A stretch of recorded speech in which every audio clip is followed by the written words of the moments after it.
Hello everyone, how are you doing? This is MD Tech here with another quick tutorial. In today's tutorial, I'm going to show you guys how to hopefully go about resolving if you're having a Windows activation error issue. So we're going to go ahead and jump right into it, and we're going to start by opening up the Start menu. Just left click on the Start button one time. Type in Activation.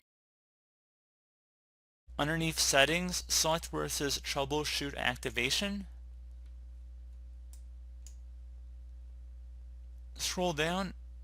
If your computer was not activated, there would be a troubleshoot button here. So just would go ahead and select troubleshoot, and then you would apply any fixes that it would suggest.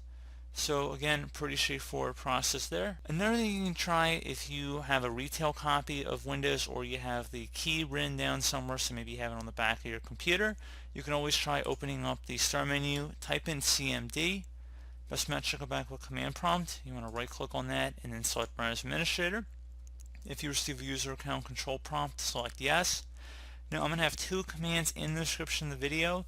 There's going to be a placeholder. It says Windows key. You would just type in your Windows key in there and then just type in all the dashes in between the product key. And then you would follow that up with the second command in the description of the video, which should activate it with that product key. So pretty straightforward process there again, guys. Just want to give you guys a couple different options to work around with. And as always, thank you for watching. I do look forward to catching you all in the next tutorial. Goodbye.